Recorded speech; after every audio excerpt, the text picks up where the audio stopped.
고요한 수도원의 돌벽이 침략의 포성으로 흔들리던 그날, 역사의 한 페이지가 소리 없이 찢겨 나갈 뻔했습니다. 때는 1935년 무솔리니가 이끄는 이탈리아 군대가 아프리카의 마지막 독립왕국 중 하나였던 에티오피아의 고원을 향해 진격하고 있었습니다. 에디오피아 타나 호수, 절벽에 자리한 데블의 다모 수도원, 밧줄에 의지해야만 오를 수 있는 그 성스러운 곳에서 아바 요한네스라는 이름의 늙은 수도사는 절박하게 움직였습니다. 그의 임무는 단 하나, 수백 년, 아니 1000년이 넘는 세월 동안 이어져온 수도원의 고대 필사본들을 지켜내는 것이었습니다. 주임 신부의 명령은 단호했습니다. 대체할 수 없는 것만 가져가라. 하지만 수백 건의 필사본 중 어느 것 하나 대체할 수 있는 것이 있었을까요? 그의 주름진 손은 본능적으로 가장 오래된 가죽으로 묶인 책들로 향했습니다. 고대 그으즈어로 기록된 그 책들에는 오늘날 우리가 읽는 서방 세계의 성경 그 어디에서도 찾아볼 수 없는 내용이 담겨 있었습니다. 그것은 바로 서방교회가 수세기 동안 의도적으로 지우고 숨기려 했던 진실, 예수 그리스도의 생애에서 통째로 사라진 18년의 기록이었습니다. 수도원의 외벽이 화염에 휩싸이기 시작했을 때 아바 요한네스는 그 귀중한 기록들을 품에 숨기고 아슬아슬한 절벽길을 따라 목숨을 건 탈출을 감행했습니다. 이 성스러운 기록들은 지난 2000년 동안 그 가치를 아는 이들에 의해 지켜져 왔듯 그날도 그렇게 살아남았습니다. 오늘 우리는 바로 그 감춰진 진실의 문을 열어보고자 합니다. 이 진리의 여정을 시작하기에 앞서 하나님의 크신 은혜가 여러분과 함께하기를 먼저 기도합니다. 만약 오늘 이 이야기가 여러분의 마음에 깊은 울림을 준다면 구독과 좋아요를 통해 더 많은 이들에게 이 빛을 전하는 귀한 동역자가 되어주시길 부탁드립니다. 여러분의 작은 손길 하나하나가 잠자는 진실을 깨우는 큰 힘이 될 것입니다. 여러분, 만약 누군가 당신에게 전 세계 기독교인들이 구세주로 믿고 따르는 예수님의 삶에서 무려 18년이라는 시간이 완전히 빠져 있다고 말한다면 어떻게 생각하시겠습니까? 더 나아가 그 사라진 18년이 우연한 소실이 아니라 특정 세력에 의해 의도적으로 숨겨진 것이라면요?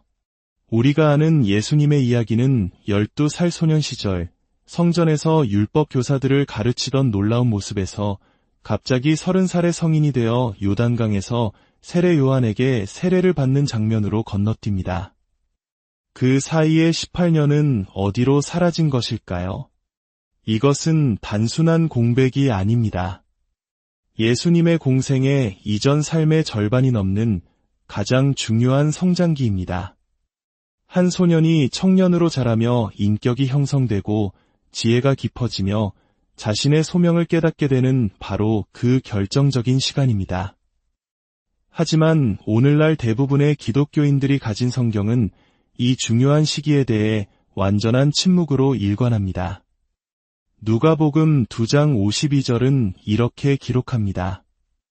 예수는 지혜와 키가 자라가며 하나님과 사람에게 더욱 사랑스러워 가시더라. 그리고 그 다음 구절까지 기나긴 침묵이 이어집니다. 우리가 다시 예수님을 만날 때 그는 더 이상 소년이 아니라 세상을 바꿀 위대한 사역의 시작을 앞둔 완전히 성숙한 모습으로 우리 앞에 나타납니다. 그 18년 동안 과연 무슨 일이 있었을까요? 그는 어디에 있었으며 무엇을 배웠고 누구에게 가르침을 받았을까요? 총명했던 한 소년이 어떻게 거대한 로마 제국에 도전하고 인류의 역사를 송두리째 바꾼 혁명적인 스승으로 변화될 수 있었을까요? 주류 신학자들은 이 시기를 침묵의 시대라고 부릅니다. 하지만 정말 하나님의 아들의 삶이 그저 침묵으로만 채워져 있었을까요? 아니면 누군가가 의도적으로 그 침묵을 만든 것은 아닐까요? 강력한 종교기관들이 당신이 마주하기를 원치 않았던 진실이 여기에 있습니다. 침묵은 언제나 부재를 의미하지 않습니다. 때로 침묵은 삭제와 억압, 그리고 통제의 증거가 되기도 합니다. 예수님의 이야기는 로마의 승인이나 유럽의 해석으로 시작되지 않았습니다. 기독교가 로마의 국교가 되기 훨씬 이전 권력을 가진 남성들의 회의가 어떤 책을 성경에 포함할지 결정하기 이전, 그리고 신앙이 제국주의와 식민주의라는 필터를 통해 걸러지기 이전에 예수님의 온전한 이야기는 지구상에서 가장 오래된 기독교 국가 중 하나인 에디오피아에서 고스란히 보존되고 있었습니다. 동아프리카의 고원지대, 유럽 열강의 식민 지배를 단 한 번도 받지 않은 유일한 나라. 바로 그곳에 로마가 공인하고 제임스 왕이 번역한 그 어떤 성경보다도 더 오래되고 완전한 형태의 성경이 존재합니다. 에디오피아 정교의 테와이도가 보존해온 에디오피아 성경은 총 81권의 책으로 이루어져 있습니다. 이는 개신교 성경의 66권이나 가톨릭 성경의 73권보다 훨씬 많은 분량입니다. 그리고 바로 이 추가된 책들 속에 우리가 그토록 찾아 헤매던 사라진 18년의 기록이 담겨 있습니다. 서구 기독교가 필사적으로 숨기려 했던 예수님과 아프리카의 깊은 연결고리가 바로 여기에 드러납니다. 오늘 우리는 유의도적인 삭제의 베일을 벗겨내고 메시아의 아프리카적 유산을 되찾고자 합니다. 이제 침묵은 깨질 것입니다. 제국의 입맛에 맞게 역사를 재단하려 했던 자들의 손길이 닿지 않은 곳에서 성스러운 기록들이 마침내 진실을 외칠 것입니다. 에디오피아 성경, 그것은 단순히 또 다른 버전의 성경이 아닙니다. 현존하는 가장 오래되고 가장 완전한 성경 정경 중 하나입니다. 지난 2000년 동안 거의 변함없이 그 원형을 충실하게 유지해온 살아있는 역사입니다. 이것은 단순히 책의 숫자가 많고 적음의 문제가 아닙니다. 성서적 기록의 본질에 대한 근본적으로 다른 이해를 보여주는 것입니다. 에디오피아 성경에는 서방교회에서 예경이나 위경, 즉 권위 없는 책으로 분류하여 제외시킨 중요한 문서들이 포함되어 있습니다. 에녹서, 희년서, 헤르마스의 목자 등 이 책들은 예수님이 살았던 고대 세계의 사상과 문화를 이해하는데 결정적인 맥락을 제공합니다. 그리고 예수님의 숨겨진 세월을 이해하는데 가장 중요한 것은 에디오피아 성경이 도마의 유아 복음서와 학자들이 잃어버린 복음서라고 부르는 여러 기록들의 가장 완전한 형태를 보존하고 있다는 사실입니다.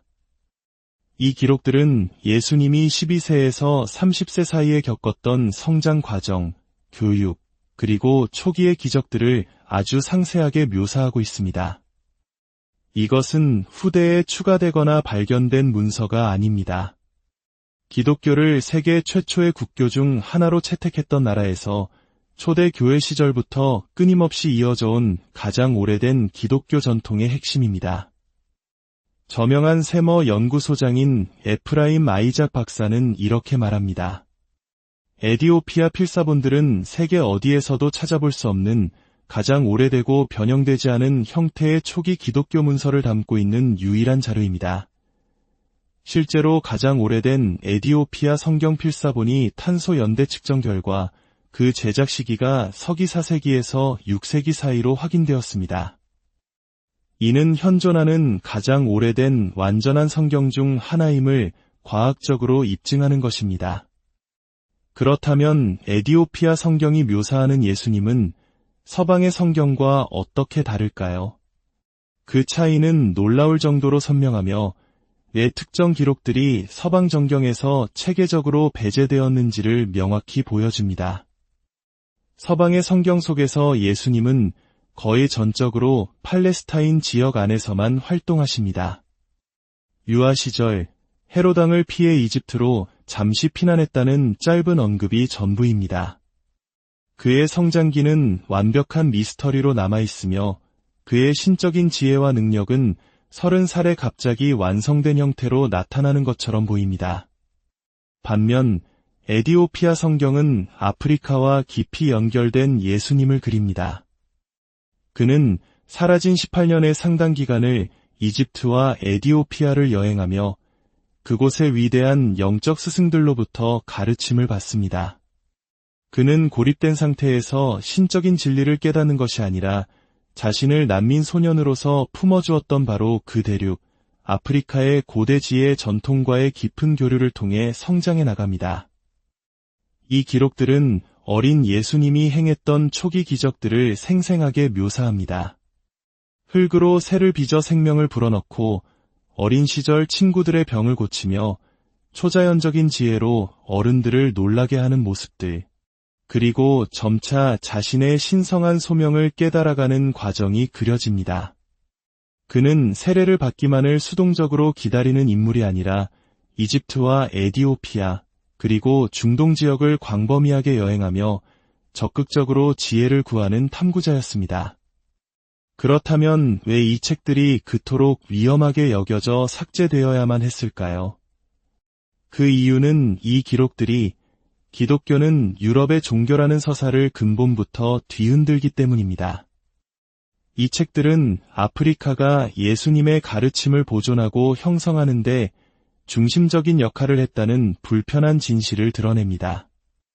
예수님 자신 또한 아프리카의 지혜 전통에 의해 깊은 영향을 받았으며 초기 기독교 공동체는 이러한 사실을 받아들이는데 아무런 모순을 느끼지 않았다는 것을 보여줍니다. 에디오피아 성경의 보존은 그 자체로 기적입니다. 유럽의 기독교가 정치 권력과 결탁하며 교리를 재편하는 동안 특히 서기 325년 콘스탄티누스 황제가 주재한 니케아 공의회를 시작으로 수많은 회의를 거치며 특정 텍스트를 배제하는 동안 에디오피아는 이러한 외부의 압력으로부터 독립적으로 고대의 전통을 온전히 지켜냈습니다. 마치 일제강점기 시절 우리 민족이 우리말과 역사를 지키려 했던 것처럼 그들은 신앙의 원형을 지키기 위해 싸웠던 것입니다. 에티오피아의 지리적 고립은 오히려 그들만의 독특하고 순수한 전통을 발전시키는 축복이 되었습니다. 유럽이 십자군 전쟁의 광기에 휩싸여 있을 때조차 에디오피아는 로마의 권위로부터 자유로운 기독교 왕국으로 굳건히 서 있었습니다. 이제 마침내 그 18년의 비밀이 밝혀집니다.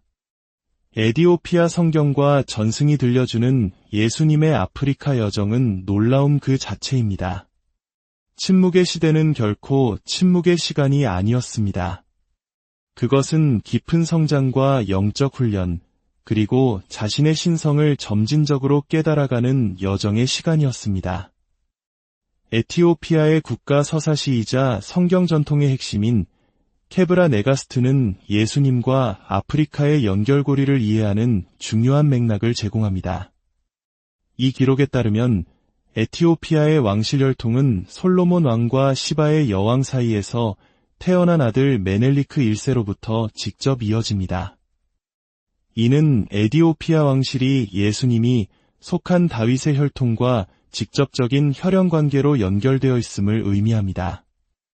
이러한 배경은 헤롯 왕의 위협을 피해 어린 예수가 피난할 가장 안전하고 자연스러운 장소가 바로 에디오피아였음을 시사합니다.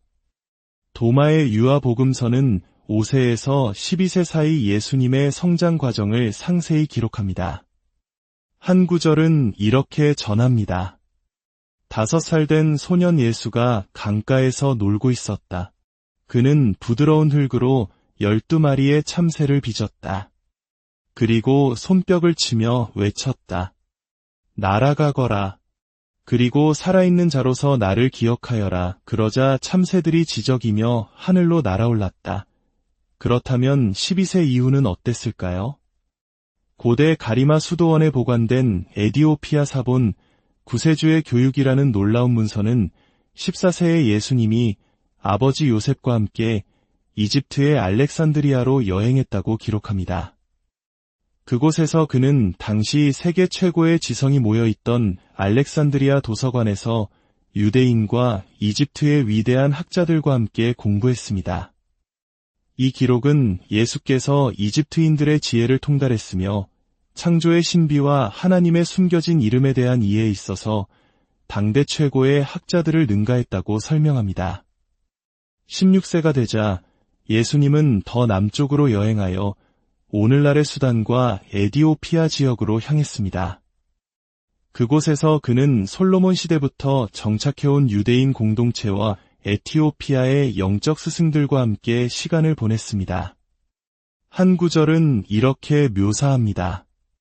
그는 악숨의 현자들과 함께 머물며 에녹 시대부터 전해 내려온 고대의 지혜를 배웠다.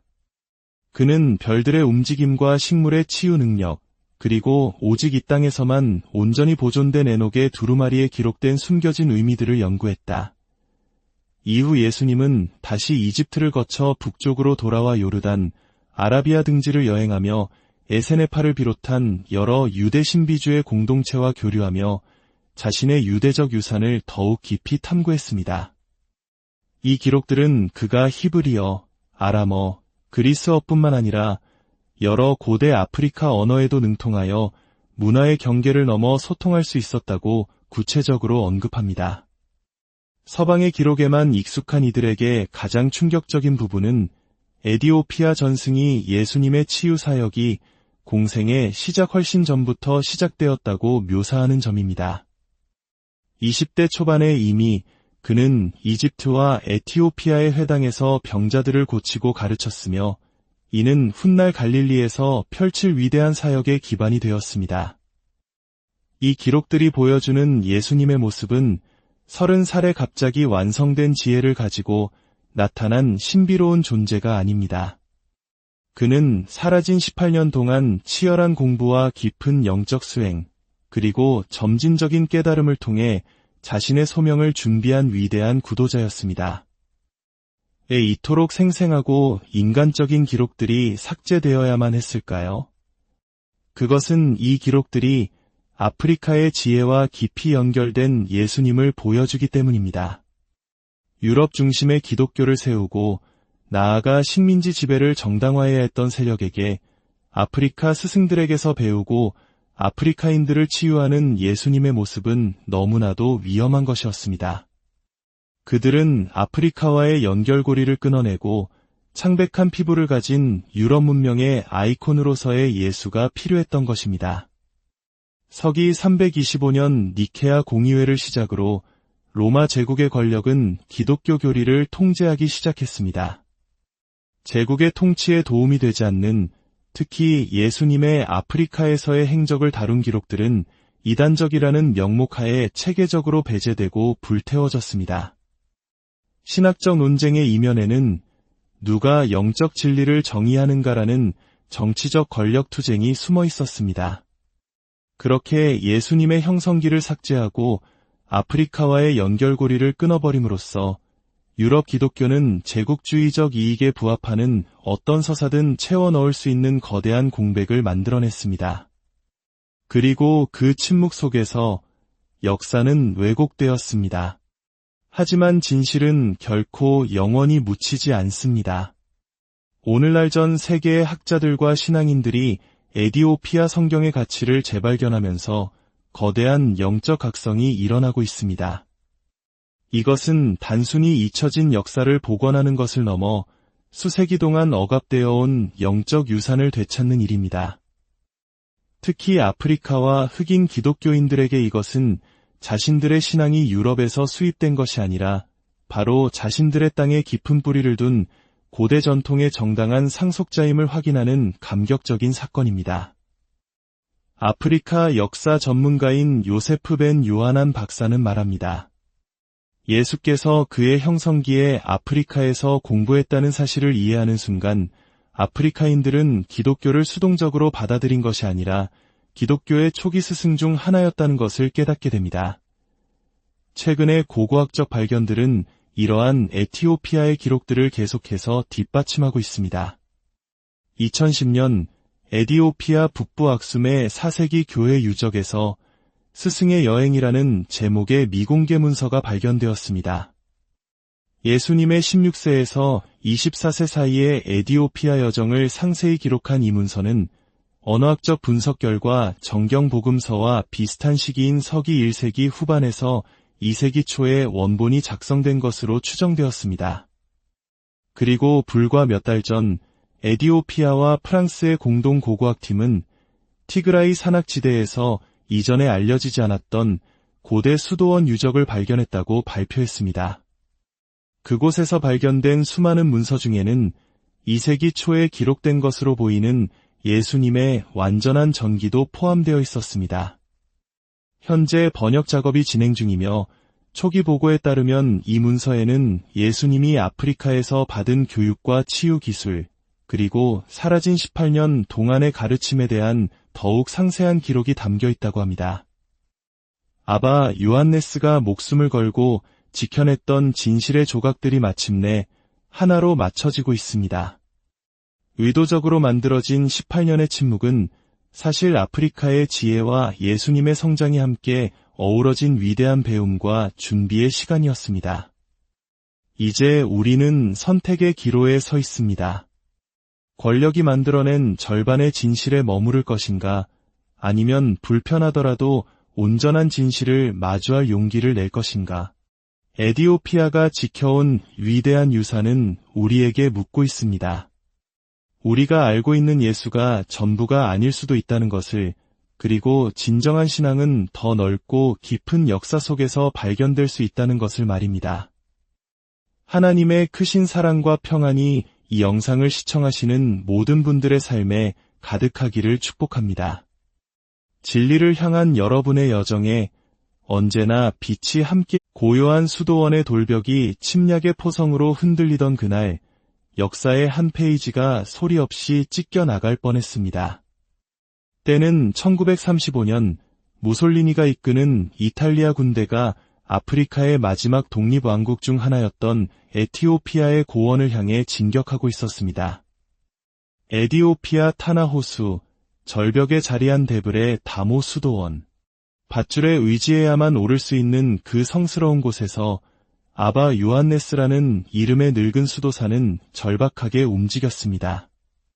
그의 임무는 단 하나, 수백 년, 아니 1000년이 넘는 세월 동안 이어져온 수도원의 고대 필사본들을 지켜내는 것이었습니다. 주임 신부의 명령은 단호했습니다. 대체할 수 없는 것만 가져가라. 하지만 수백 건의 필사본 중 어느 것 하나 대체할 수 있는 것이 있었을까요? 그의 주름진 손은 본능적으로 가장 오래된 가죽으로 묶인 책들로 향했습니다. 고대 그으즈어로 기록된 그 책들에는 오늘날 우리가 읽는 서방 세계의 성경 그 어디에서도 찾아볼 수 없는 내용이 담겨 있었습니다. 그것은 바로 서방교회가 수세기 동안 의도적으로 지우고 숨기려 했던 진실, 예수 그리스도의 생애에서 통째로 사라진 18년의 기록이었습니다. 수도원의 외벽이 화염에 휩싸이기 시작했을 때 아바 요한네스는 그 귀중한 기록들을 품에 숨기고 아슬아슬한 절벽길을 따라 목숨을 건 탈출을 감행했습니다. 이 성스러운 기록들은 지난 2000년 동안 그 가치를 아는 이들에 의해 지켜져 왔듯 그날도 그렇게 살아남았습니다. 오늘 우리는 바로 그 감춰진 진실의 문을 열어보고자 합니다. 이 진리의 여정을 시작하기에 앞서 하나님의 크신 은혜가 여러분과 함께하기를 먼저 기도합니다. 만약 오늘 이 이야기가 여러분의 마음에 깊은 울림을 준다면 구독과 좋아요를 통해 더 많은 이들에게 이 빛을 전하는 귀한 동역자가 되어주시길 부탁드립니다. 여러분의 작은 손길 하나하나가 잠자는 진실을 깨우는 큰 힘이 될 것입니다. 여러분, 만약 누군가 당신에게 전 세계 기독교인들이 구세주로 믿고 따르는 예수님의 삶에서 무려 18년이라는 시간이 완전히 빠져 있다고 말한다면 어떻게 생각하시겠습니까? 더 나아가 그 사라진 18년이 우연한 소실이 아니라 특정 세력에 의해 의도적으로 숨겨진 것이라면요? 우리가 아는 예수님의 이야기는 12살 소년 시절 성전에서 율법 교사들을 가르치던 놀라운 모습에서 갑자기 30살의 성인이 되어 요단강에서 세례 요한에게 세례를 받는 장면으로 건너뜁니다. 그 사이의 18년은 어디로 사라진 것일까요? 이것은 단순한 공백이 아닙니다. 예수님의 공생의 이전 삶의 절반이 넘는 가장 중요한 성장기입니다. 한 소년이 청년으로 자라며 인격이 형성되고 지혜가 깊어지며 자신의 소명을 깨닫게 되는 바로 그 결정적인 시간입니다. 하지만 오늘날 대부분의 기독교인들이 가진 성경은 이 중요한 시기에 대해 완전한 침묵으로 일관합니다. 누가복음 2장 52절은 이렇게 기록합니다. 예수는 지혜와 키가 자라가며 하나님과 사람에게 더욱 사랑스러워 가시더라. 그리고 그 다음 구절까지 기나긴 침묵이 이어집니다. 우리가 다시 예수님을 만날 때 그는 더 이상 소년이 아니라 세상을 바꿀 위대한 사역의 시작을 앞둔 완전히 성숙한 모습으로 우리 앞에 나타납니다.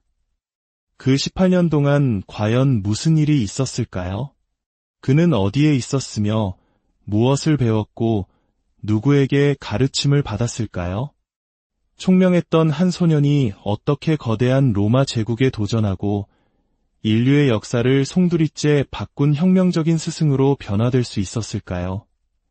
주류 신학자들은 이 시기를 침묵의 시대라고 부릅니다. 하지만 정말 하나님의 아들의 삶이 그저 침묵으로만 채워져 있었을까요? 아니면 누군가가 의도적으로 그 침묵을 만든 것은 아닐까요? 강력한 종교기관들이 당신이 마주하기를 원치 않았던 진실이 여기에 있습니다. 침묵은 언제나 부재를 의미하지 않습니다. 때로 침묵은 삭제와 억압, 그리고 통제의 증거가 되기도 합니다. 예수님의 이야기는 로마의 승인이나 유럽의 해석으로 시작되지 않았습니다. 기독교가 로마의 국교가 되기 훨씬 이전 권력을 가진 남성들의 회의가 어떤 책을 성경에 포함할지 결정하기 이전, 그리고 신앙이 제국주의와 식민주의라는 필터를 통해 걸러지기 이전에 예수님의 온전한 이야기는 지구상에서 가장 오래된 기독교 국가 중 하나인 에디오피아에서 고스란히 보존되고 있었습니다. 동아프리카의 고원지대, 유럽 열강의 식민 지배를 단 한 번도 받지 않은 유일한 나라.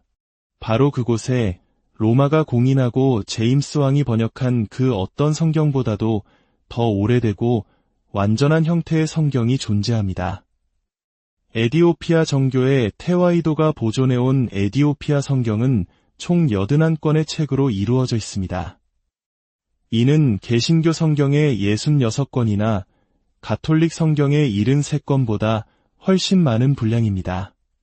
그리고 바로 이 추가된 책들 속에 우리가 그토록 찾아 헤매던 사라진 18년의 기록이 담겨 있습니다. 서구 기독교가 필사적으로 숨기려 했던 예수님과 아프리카의 깊은 연결고리가 바로 여기에 드러납니다. 오늘 우리는 유의도적인 삭제의 베일을 벗겨내고 메시아의 아프리카적 유산을 되찾고자 합니다. 이제 침묵은 깨질 것입니다. 제국의 입맛에 맞게 역사를 재단하려 했던 자들의 손길이 닿지 않은 곳에서 성스러운 기록들이 마침내 진실을 외칠 것입니다. 에디오피아 성경, 그것은 단순히 또 다른 버전의 성경이 아닙니다. 현존하는 가장 오래되고 가장 완전한 성경 정경 중 하나입니다. 지난 2000년 동안 거의 변함없이 그 원형을 충실하게 유지해온 살아있는 역사입니다. 이것은 단순히 책의 숫자가 많고 적음의 문제가 아닙니다.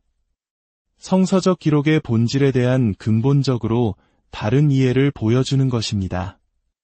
에디오피아 성경에는 서방교회에서 예경이나 위경, 즉 권위 없는 책으로 분류하여 제외시킨 중요한 문서들이 포함되어 있습니다. 에녹서, 희년서, 헤르마스의 목자 등 이 책들은 예수님이 살았던 고대 세계의 사상과 문화를 이해하는데 결정적인 맥락을 제공합니다. 그리고 예수님의 숨겨진 세월을 이해하는데 가장 중요한 것은 에디오피아 성경이 도마의 유아 복음서와 학자들이 잃어버린 복음서라고 부르는 여러 기록들의 가장 완전한 형태를 보존하고 있다는 사실입니다.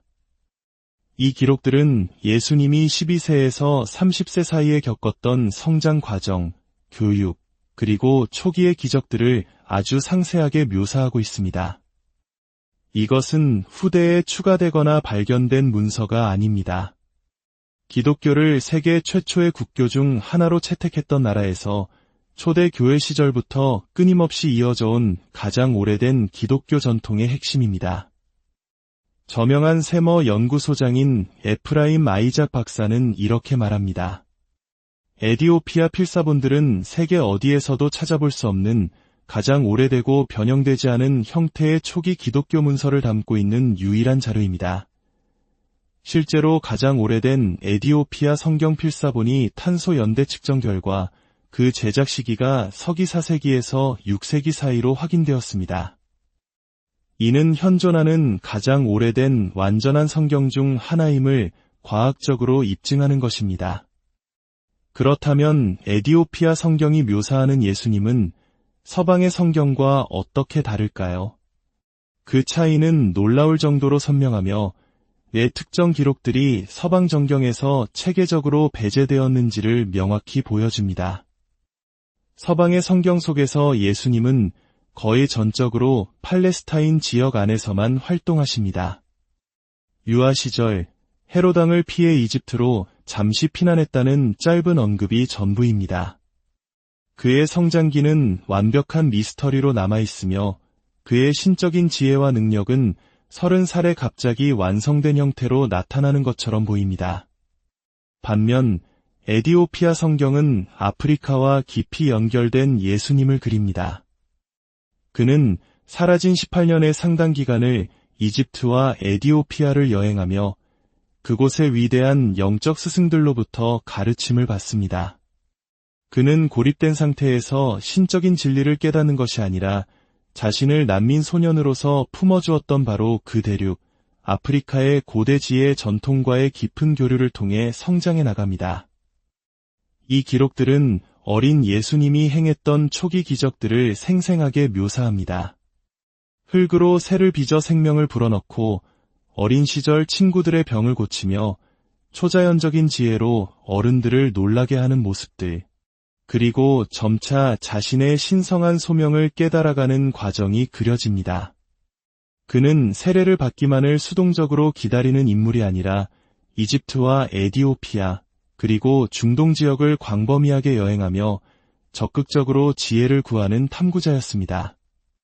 그렇다면 왜 이 책들이 그토록 위험하게 여겨져 삭제되어야만 했을까요? 그 이유는 이 기록들이 기독교는 유럽의 종교라는 서사를 근본부터 뒤흔들기 때문입니다. 이 책들은 아프리카가 예수님의 가르침을 보존하고 형성하는 데 중심적인 역할을 했다는 불편한 진실을 드러냅니다. 예수님 자신 또한 아프리카의 지혜 전통에 의해 깊은 영향을 받았으며 초기 기독교 공동체는 이러한 사실을 받아들이는데 아무런 모순을 느끼지 않았다는 것을 보여줍니다. 에디오피아 성경의 보존은 그 자체로 기적입니다.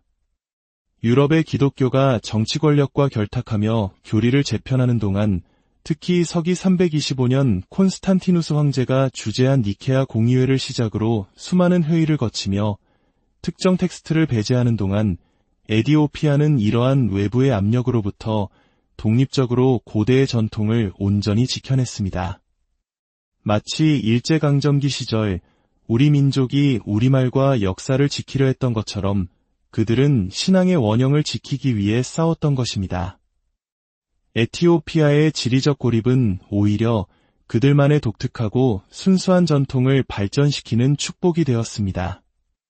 유럽이 십자군 전쟁의 광기에 휩싸여 있을 때조차 에디오피아는 로마의 권위로부터 자유로운 기독교 왕국으로 굳건히 서 있었습니다. 이제 마침내 그 18년의 비밀이 밝혀집니다. 에디오피아 성경과 전승이 들려주는 예수님의 아프리카 여정은 놀라움 그 자체입니다. 침묵의 시대는 결코 침묵의 시간이 아니었습니다. 그것은 깊은 성장과 영적 훈련, 그리고 자신의 신성을 점진적으로 깨달아가는 여정의 시간이었습니다. 에티오피아의 국가 서사시이자 성경 전통의 핵심인 케브라 네가스트는 예수님과 아프리카의 연결고리를 이해하는 중요한 맥락을 제공합니다. 이 기록에 따르면 에티오피아의 왕실 혈통은 솔로몬 왕과 시바의 여왕 사이에서 태어난 아들 메넬리크 1세로부터 직접 이어집니다. 이는 에디오피아 왕실이 예수님이 속한 다윗의 혈통과 직접적인 혈연 관계로 연결되어 있음을 의미합니다. 이러한 배경은 헤롯 왕의 위협을 피해 어린 예수가 피난할 가장 안전하고 자연스러운 장소가 바로 에디오피아였음을 시사합니다. 도마의 유아 복음서는 5세에서 12세 사이 예수님의 성장 과정을 상세히 기록합니다. 한 구절은 이렇게 전합니다. 5살 된 소년 예수가 강가에서 놀고 있었다. 그는 부드러운 흙으로 12마리의 참새를 빚었다. 그리고 손뼉을 치며 외쳤다. 날아가거라. 그리고 살아있는 자로서 나를 기억하여라. 그러자 참새들이 지저귀며 하늘로 날아올랐다. 그렇다면 12세 이후는 어땠을까요? 고대 가리마 수도원에 보관된 에디오피아 사본 구세주의 교육이라는 놀라운 문서는 14세의 예수님이 아버지 요셉과 함께 이집트의 알렉산드리아로 여행했다고 기록합니다. 그곳에서 그는 당시 세계 최고의 지성이 모여있던 알렉산드리아 도서관에서 유대인과 이집트의 위대한 학자들과 함께 공부했습니다. 이 기록은 예수께서 이집트인들의 지혜를 통달했으며 창조의 신비와 하나님의 숨겨진 이름에 대한 이해에 있어서 당대 최고의 학자들을 능가했다고 설명합니다. 16세가 되자 예수님은 더 남쪽으로 여행하여 오늘날의 수단과 에디오피아 지역으로 향했습니다. 그곳에서 그는 솔로몬 시대부터 정착해온 유대인 공동체와 에티오피아의 영적 스승들과 함께 시간을 보냈습니다. 한 구절은 이렇게 묘사합니다. 그는 악숨의 현자들과 함께 머물며 에녹 시대부터 전해 내려온 고대의 지혜를 배웠다.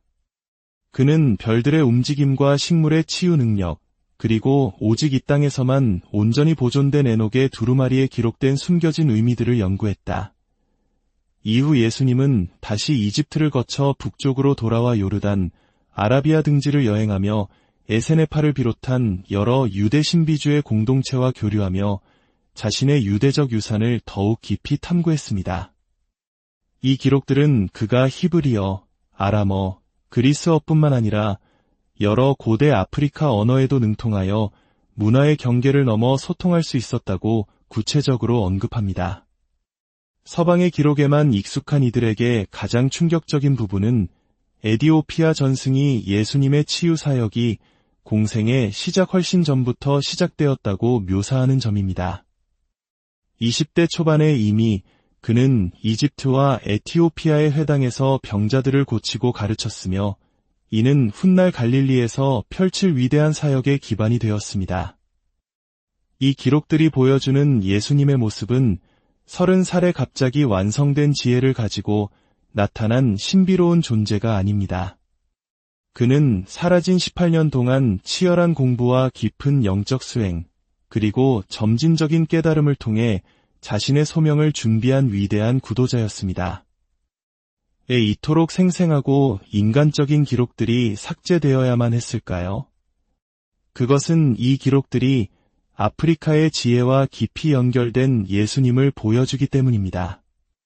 유럽 중심의 기독교를 세우고 나아가 식민지 지배를 정당화해야 했던 세력에게 아프리카 스승들에게서 배우고 아프리카인들을 치유하는 예수님의 모습은 너무나도 위험한 것이었습니다. 그들은 아프리카와의 연결고리를 끊어내고 창백한 피부를 가진 유럽 문명의 아이콘으로서의 예수가 필요했던 것입니다. 서기 325년 니케아 공의회를 시작으로 로마 제국의 권력은 기독교 교리를 통제하기 시작했습니다.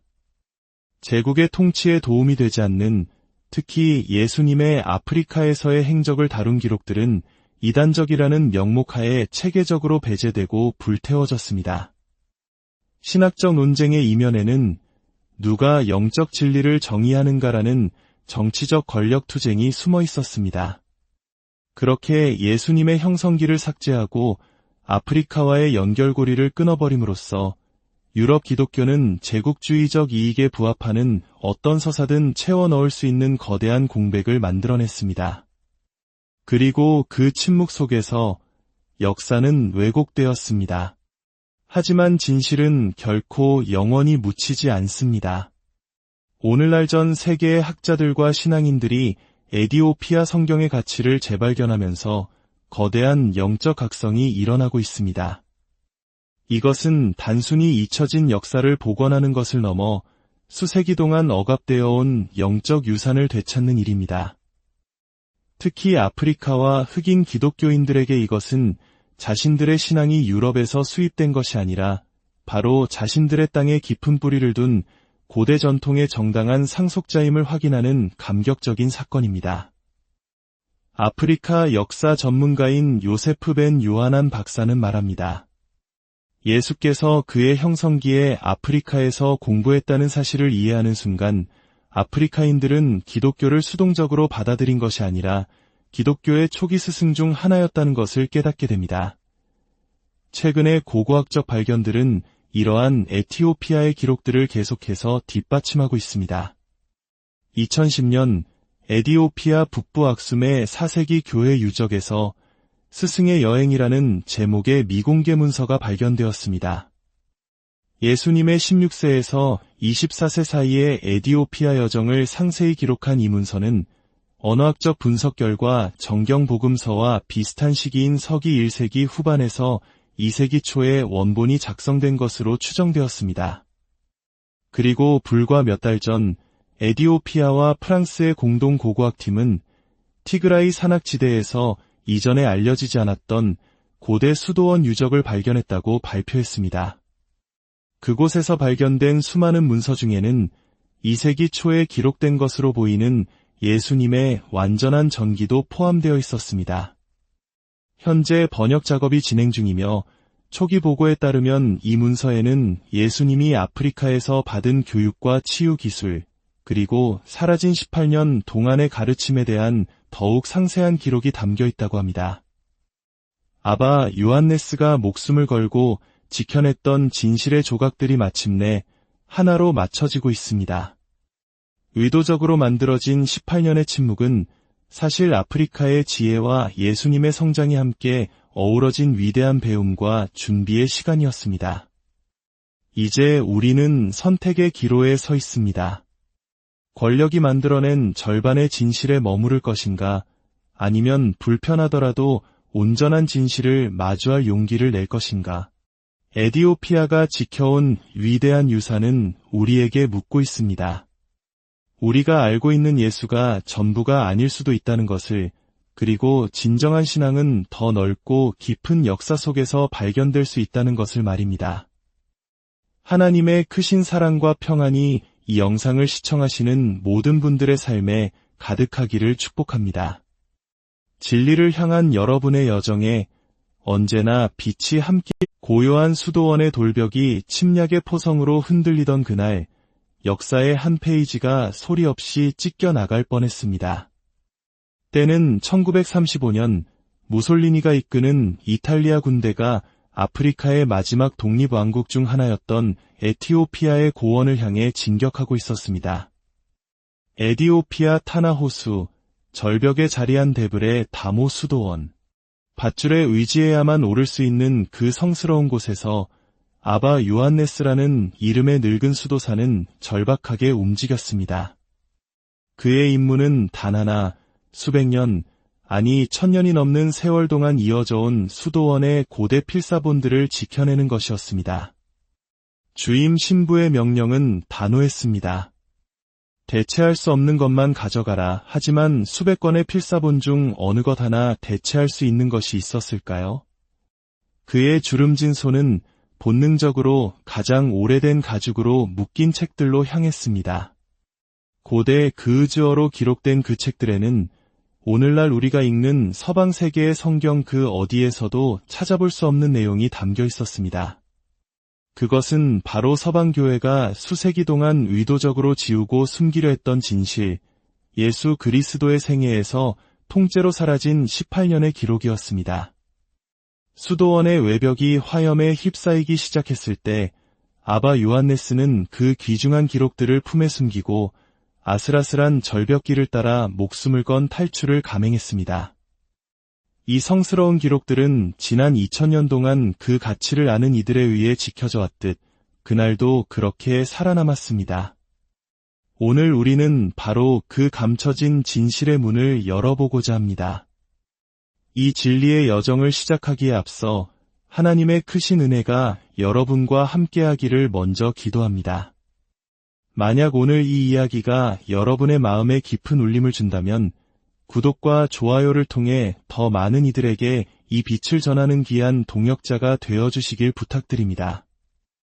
여러분의 작은 손길 하나하나가 잠자는 진실을 깨우는 큰 힘이 될 것입니다. 여러분, 만약 누군가 당신에게 전 세계 기독교인들이 구세주로 믿고 따르는 예수님의 삶에서 무려 18년이라는 시간이 완전히 빠져 있다고 말한다면 어떻게 생각하시겠습니까? 더 나아가 그 사라진 18년이 우연한 소실이 아니라 특정 세력에 의해 의도적으로 숨겨진 것이라면요?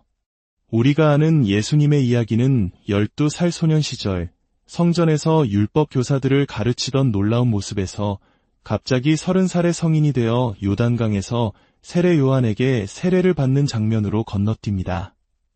그 사이의 18년은 어디로 사라진 것일까요? 이것은 단순한 공백이 아닙니다. 예수님의 공생의 이전 삶의 절반이 넘는 가장 중요한 성장기입니다. 한 소년이 청년으로 자라며 인격이 형성되고 지혜가 깊어지며 자신의 소명을 깨닫게 되는 바로 그 결정적인 시간입니다. 하지만 오늘날 대부분의 기독교인들이 가진 성경은 이 중요한 시기에 대해 완전한 침묵으로 일관합니다. 누가복음 2장 52절은 이렇게 기록합니다. 예수는 지혜와 키가 자라가며 하나님과 사람에게 더욱 사랑스러워 가시더라. 그리고 그 다음 구절까지 기나긴 침묵이 이어집니다. 우리가 다시 예수님을 만날 때 그는 더 이상 소년이 아니라 세상을 바꿀 위대한 사역의 시작을 앞둔 완전히 성숙한 모습으로 우리 앞에 나타납니다.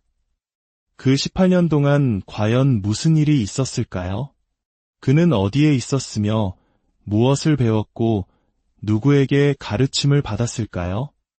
총명했던 한 소년이 어떻게 거대한 로마 제국에 도전하고 인류의 역사를 송두리째 바꾼 혁명적인 스승으로 변화될 수 있었을까요?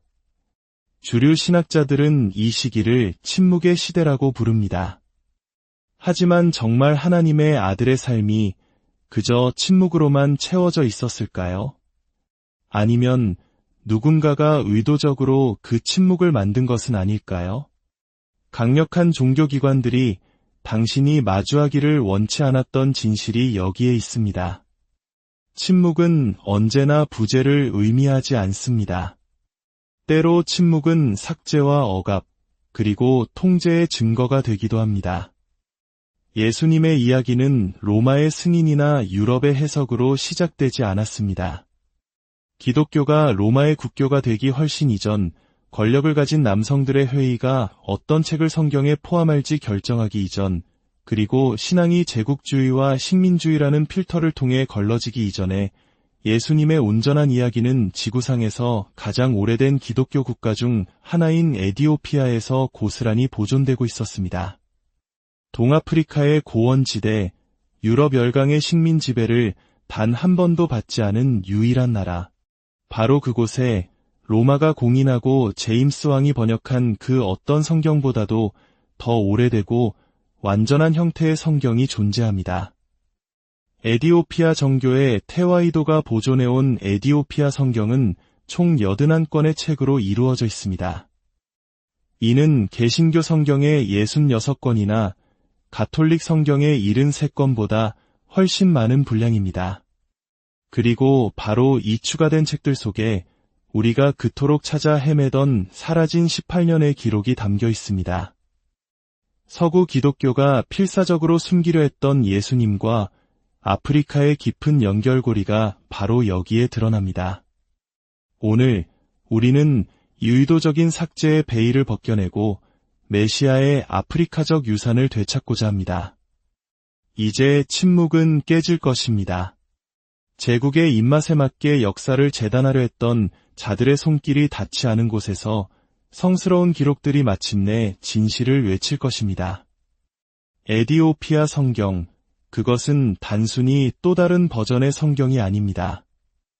현존하는 가장 오래되고 가장 완전한 성경 정경 중 하나입니다. 지난 2000년 동안 거의 변함없이 그 원형을 충실하게 유지해온 살아있는 역사입니다.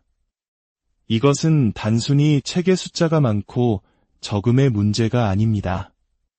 성서적 기록의 본질에 대한 근본적으로 다른 이해를 보여주는 것입니다. 에디오피아 성경에는 서방교회에서 예경이나 위경, 즉 권위 없는 책으로 분류하여 제외시킨 중요한 문서들이 포함되어 있습니다. 에녹서, 희년서, 헤르마스의 목자 등 이 책들은 예수님이 살았던 고대 세계의 사상과 문화를 이해하는데 결정적인 맥락을 제공합니다. 그리고 예수님의 숨겨진 세월을 이해하는데 가장 중요한 것은 에디오피아 성경이 도마의 유아 복음서와 학자들이 잃어버린 복음서라고 부르는 여러 기록들의 가장 완전한 형태를 보존하고 있다는 사실입니다.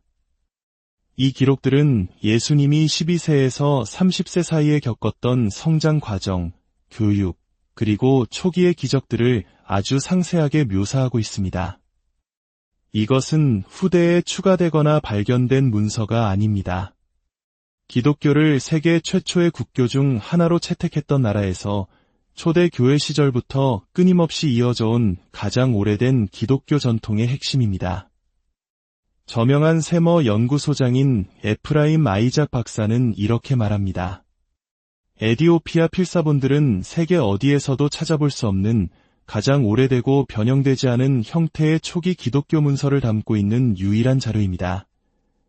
실제로 가장 오래된 에디오피아 성경 필사본이 탄소 연대 측정 결과 그 제작 시기가 서기 4세기에서 6세기 사이로 확인되었습니다.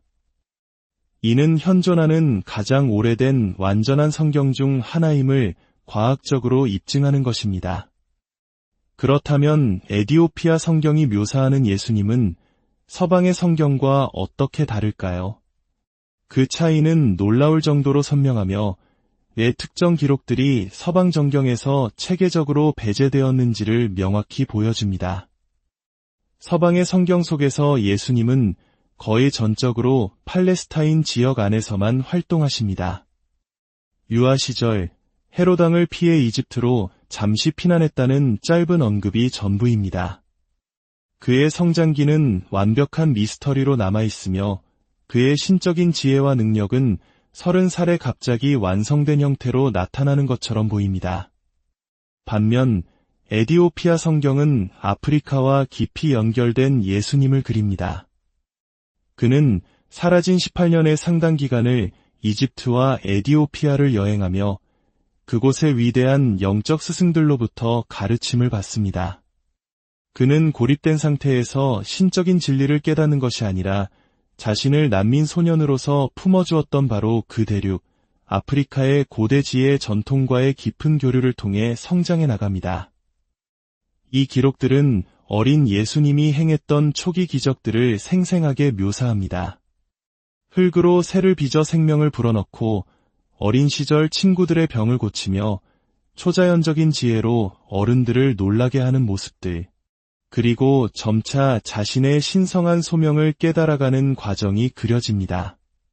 그는 세례를 받기만을 수동적으로 기다리는 인물이 아니라 이집트와 에디오피아, 그리고 중동 지역을 광범위하게 여행하며 적극적으로 지혜를 구하는 탐구자였습니다. 그렇다면 왜 이 책들이 그토록 위험하게 여겨져 삭제되어야만 했을까요? 그 이유는 이 기록들이 기독교는 유럽의 종교라는 서사를 근본부터 뒤흔들기 때문입니다. 이 책들은 아프리카가 예수님의 가르침을 보존하고 형성하는 데 중심적인 역할을 했다는 불편한 진실을 드러냅니다.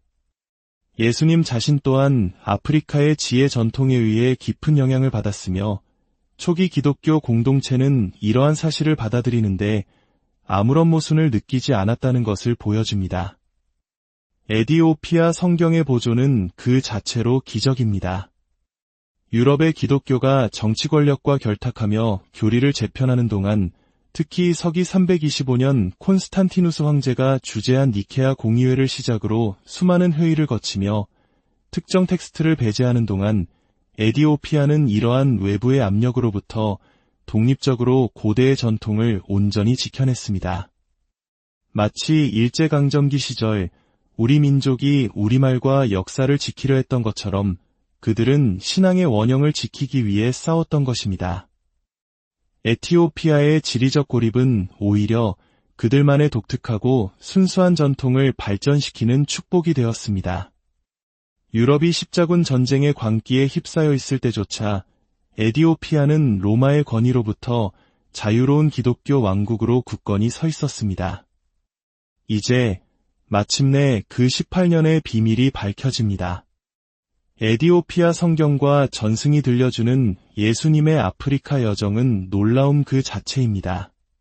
침묵의 시대는 결코 침묵의 시간이 아니었습니다. 그것은 깊은 성장과 영적 훈련, 그리고 자신의 신성을 점진적으로 깨달아가는 여정의 시간이었습니다. 에티오피아의 국가 서사시이자 성경 전통의 핵심인 케브라 네가스트는 예수님과 아프리카의 연결고리를 이해하는 중요한 맥락을 제공합니다. 이 기록에 따르면 에티오피아의 왕실 혈통은 솔로몬 왕과 시바의 여왕 사이에서 태어난 아들 메넬리크 1세로부터 직접 이어집니다. 이는 에티오피아 왕실이 예수님이 속한 다윗의 혈통과 직접적인 혈연 관계로 연결되어 있음을 의미합니다.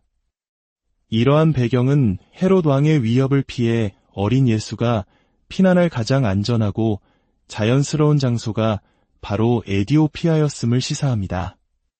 도마의 유아 복음서는 5세에서 12세 사이 예수님의 성장 과정을 상세히 기록합니다. 한 구절은 이렇게 전합니다. 5살 된 소년 예수가 강가에서 놀고 있었다. 그는 부드러운 흙으로 12마리의 참새를 빚었다. 그리고 손뼉을 치며 외쳤다. 날아가거라. 그리고 살아있는 자로서 나를 기억하여라. 그러자 참새들이 지저귀며 하늘로 날아올랐다. 그렇다면 12세 이후는 어땠을까요? 고대 가리마 수도원에 보관된 에티오피아 사본 구세주의 교육이라는 놀라운 문서는 14세의 예수님이 아버지 요셉과 함께 이집트의 알렉산드리아로 여행했다고 기록합니다. 그곳에서 그는 당시 세계 최고의 지성이 모여있던 알렉산드리아 도서관에서 유대인과 이집트의 위대한 학자들과 함께 공부했습니다. 이 기록은 예수께서 이집트인들의 지혜를 통달했으며 창조의 신비와 하나님의 숨겨진 이름에 대한 이해에 있어서 당대 최고의 학자들을 능가했다고 설명합니다. 16세가 되자 예수님은 더 남쪽으로 여행하여 오늘날의 수단과 에티오피아 지역으로 향했습니다. 그곳에서 그는 솔로몬 시대부터 정착해온 유대인 공동체와 에티오피아의 영적 스승들과 함께 시간을 보냈습니다. 한 구절은 이렇게 묘사합니다.